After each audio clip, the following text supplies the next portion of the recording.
Veronica Armstrong, and I'm obsessed with helping women emancipate themselves from limiting beliefs and behaviors that prevent them from operating in their zone of success.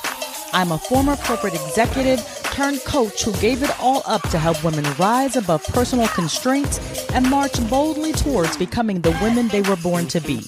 My goal for this podcast is to make it a space where we shatter old thought patterns, challenge limiting beliefs, and break the chains of societal norms. Here, you are not defined by your past, but empowered by the potential of your future. So, join us on this journey as we dig deep into a world of transformative insight and empowering information. Because remember, you are more than just a product of your past, you are the architect of your future. Welcome to Girl Emancipated. Welcome back to another episode of the Girl Emancipated podcast. It's actually episode number 16, and I am your host, Veronica Armstrong, and today's episode is about harnessing reflection for personal growth. It's about looking in the mirror and looking in our past so that we can learn from our experiences and engage in personal development. We are going to explore how reflection can be used as a tool for growth and transformation. So let's start by defining what reflection really means. It's about evaluating your thoughts, your actions, feelings, and responses so that you can learn from them and make decisions about what you'd like to change on a go-forward basis. So if reflection isn't something you do on a regular basis, you might be wondering, why am I dedicating a podcast episode to the art of reflection? And here's why. It's because reflection is required for growth. It allows us to pause and really assess and understand our experiences, including our strengths, weaknesses, and patterns of behavior. And this understanding is absolutely critical for making informed decisions that will allow us to develop emotional intelligence and ultimately foster self-improvement. So as I was preparing for this episode and doing my research, I was really thinking about what I do on a daily basis. And sometimes I reminisce and sometimes I really reflect. And I found it would be important, or at least I thought it would be important for me to explain the difference between reminiscing and reflection. So I decided to look up the definitions of both so that we can make sure we differentiate between the two. So according to the Cambridge Dictionary, reminiscing is to talk or write about past experiences that you remember with pleasure. Whereas the definition of reflecting is to think carefully, especially about the possibility and opinions. Now, what's interesting about that is reminiscing is thinking about something pleasurable, whereas reflecting is to think carefully. And notice it doesn't say about the thought being pleasurable. So it is to think carefully about a thought or a situation, which means you're looking at the entire situation, where reminiscing typically looks at situations or thoughts that are more pleasurable. So you have a tendency to pick out different bits and pieces of the thoughts when you're reminiscing, whereas reflecting, we're digging it a little deeper. So here's an example so we can clarify this. Say, for instance, there was a situation where you were very successful with a work project. You were thinking about that successful work project. Reminiscing would be fondly recalling the success of the project, while reflecting would be analyzing what led to the success and how the strategies can be applied in the future. Notice that reminiscing is more deliberate and it digs deeper into a situation and it looks at a situation much more broadly so that you can glean from that particular situation what you need to glean so that you can take your learnings and apply them to future situations so that you can generate better outcomes. Ultimately, that means you are drawing on lessons from your past so that you can create better outcomes in your future. So if you are someone who is committed to self-development and you are aware that self-awareness is the number one predictor of success, I want to move into why self-reflection is important to build your self-awareness and strengthen your learning. First and foremost, self-reflection helps us better understand ourselves. And that is because it helps us to uncover our fears, our desires, our motivations, and our patterns. So in essence, it's a tool for self-discovery. And by reflecting on our experiences, both good and bad, we can learn valuable lessons about ourselves. And finally, reflection leads to improved decision-making, emotional regulation, and a clearer sense of direction. And the good news is that there is science behind the benefits of reflection. Psychological research has shown that reflection practices can significantly improve mental health and emotional intelligence. Reflecting regularly contributes to stress reduction and can even be an effective method to conflict resolution.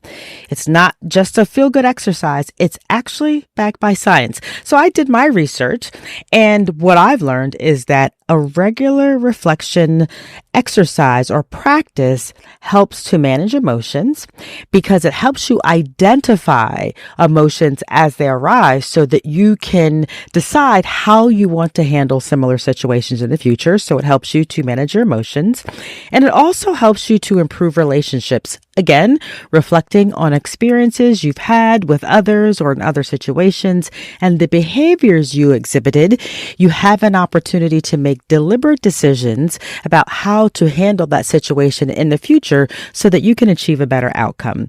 So all you need to do is just go to Google and just research self-reflection exercises in mental health, and you'll come across a lot of articles, a lot of blog posts about the benefits of self-reflection as it relates to one's mental health. So how does self-reflection help you develop the pillars of living an emancipated life? So the first pillar is self-awareness, and using self-reflection will help you identify your personal strengths, your weaknesses, and any behavioral patterns that you'd like to change in order to generate better outcomes. The next pillar is courage, because the bravery required to confront the uncomfortable truths of your experiences and your behaviors and your past mistakes is big. So you have to have the courage in order to confront those uncomfortable truths. Next is resilience, leveraging the insights that you've gleaned as a result of reflecting on past behavior or past situations.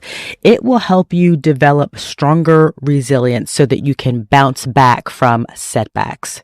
Next up is empowerment, because the ability to look back at your past and make deliberate decisions about how you are going to change your behavior in the future, that is empowering you to decide the steps and the direction that you are going to take. So you are empowered to decide how you are going to change your behavior so that you can create different outcomes. And finally, purpose, because when you incorporate reflective exercises in your day-to-day practice, what you are doing is setting yourself up to make deliberate decisions about your actions that align with your, or at least aligning your actions with your core values and your goals so that you can achieve the outcomes that you like to achieve. You are marching closer toward living in your purpose. Now, if you're ready to incorporate reflective exercises within your day-to-day routine, it's important to understand how to do it effectively. And in my research, I came across several different ways, and I'm going to break them down here. So the first, of course, is journaling. And as you all know, journaling is one of my favorite ways to self-reflect because it allows you to write down your thoughts and really keep a record of how you feel in certain situations so that you can go back to them, read them, and you can make decisions as to how you want to change your behavior in the future. You can also reflect through meditation. I talk a lot about guided meditation, but you can actually center yourself, meditate, but take some time to really reflect on those experiences that you really want to reevaluate and determine whether or not you can change your behavior for the future. And finally, there are several models that you can use to help prompt and structure your daily reflection exercise. So I came across these models on the University of Edinburgh's website. And the reason why I wanted to share models is because I'm a firm believer of structure. And if there are tools that we can use to help us improve whatever it is that we're trying to do, whether it's a reflection practice or improve, our study habits, then I'd rather leverage a tool that has been proven so that I can reap the benefits. So here's what I've learned from that website. There are 6 models. The first one is called the Gibbs reflective cycle. The second one is what, so what, now what? The third one is the integrated reflective cycle. The fourth is the 4 F's of active reviewing. The fifth is the Carl framework of reflection. And the 6th is the 5R framework for reflection. And when I look at all these reflective exercises, I came to the conclusion that the model that I typically use is the what, so what, now what. Of course, it's the simple one. So this model is based on those 3 questions: what, so what, now what?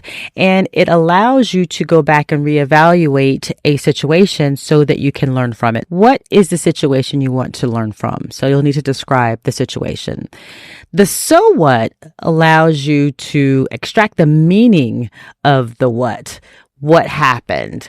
And the now what allows you to create an action plan for the future based on the previous question. So it's a very simple model. So if you want to use a model for better reflection, please go to the University of Edinburgh's website and select one of those models that fits your particular situation or just resonates with you so that you can incorporate that into your daily reflection practice. So as I normally do, I share a personal story to just give you some insight into how I put into practice the things that I am sharing with you. So several weeks ago, I had a meeting with an organization that I belong to, and there was some change taking place. Now, first, let me say this. I thrive in change. Absolutely love change because I don't like kind of boring status quo. But the change that was taking place seemed kind of abrupt. It didn't seem very, very clear.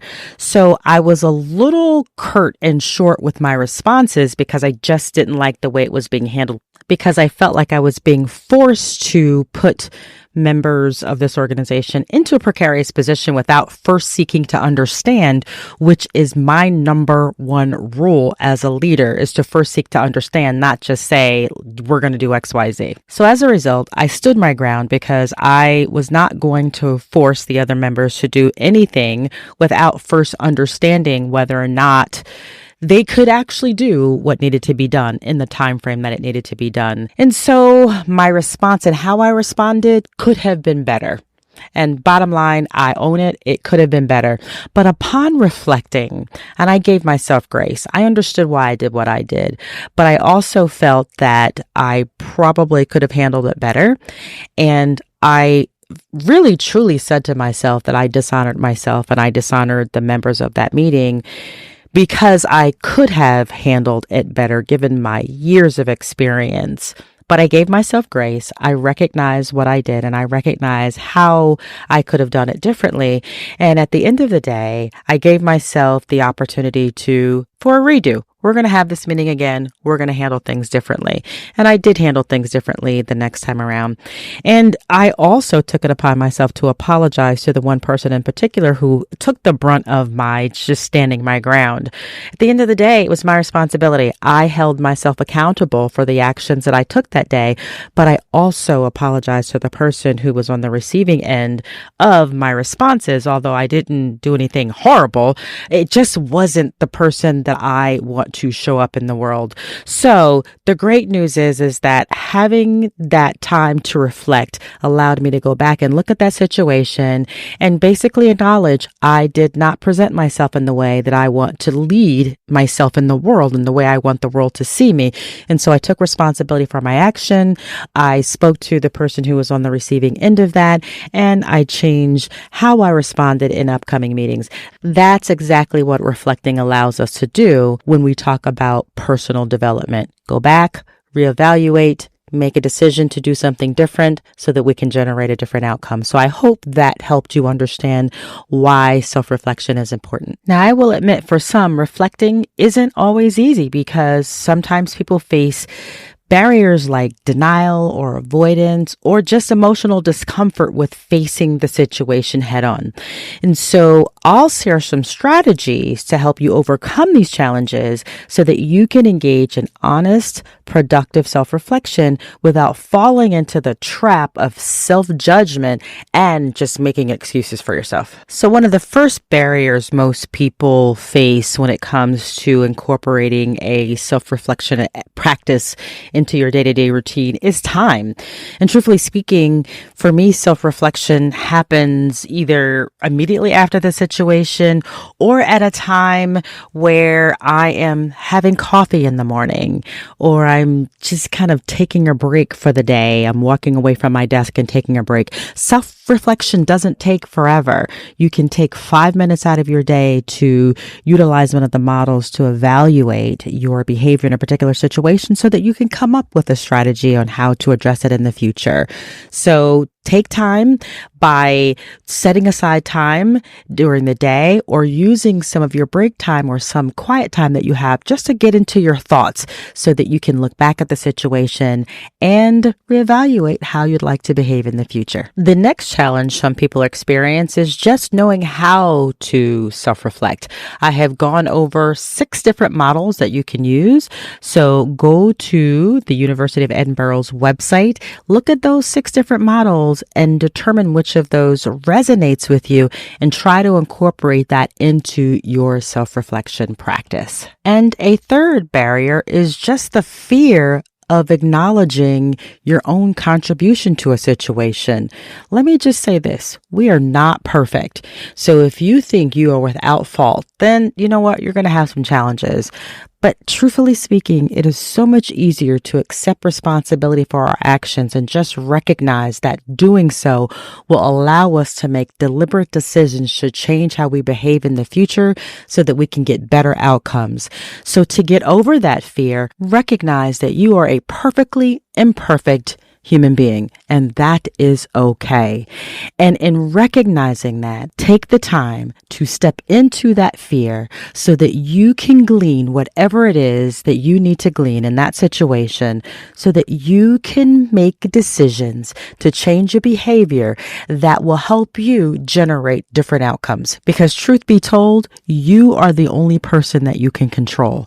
So if you can step into your fears, take responsibility, and be okay with it. Do not be embarrassed by it. Be okay with it because you're making deliberate decisions to do things differently so that you can generate different outcomes is going to go a long way toward making sure that you learn and grow from your actions and that you maintain healthy relationships with others, especially in those situations where perhaps you could have responded differently to situations. So there's nothing to be fearful of. It is absolutely okay because you are a perfectly imperfect human being. That's it for this episode. Thank you for being a part of Girl Emancipated. Together, we are breaking free from limitations, embracing our authenticity, and empowering ourselves to live the lives we were meant to live. Remember, hit that subscribe button and follow me at I Am Coach Veronica on Instagram and Facebook to stay connected.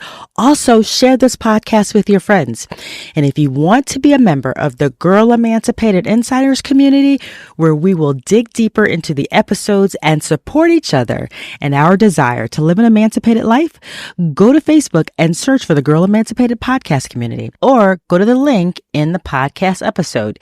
If you decide to join, I can't wait to see you there. So as I conclude today's episode, I want you to remember this. The journey of reflection is deeply personal and endlessly rewarding. By looking inward, we learn to navigate our path with greater clarity and purpose. So, until next time, take a moment to reflect, grow, and embrace the journey of becoming your best self. Bye for now.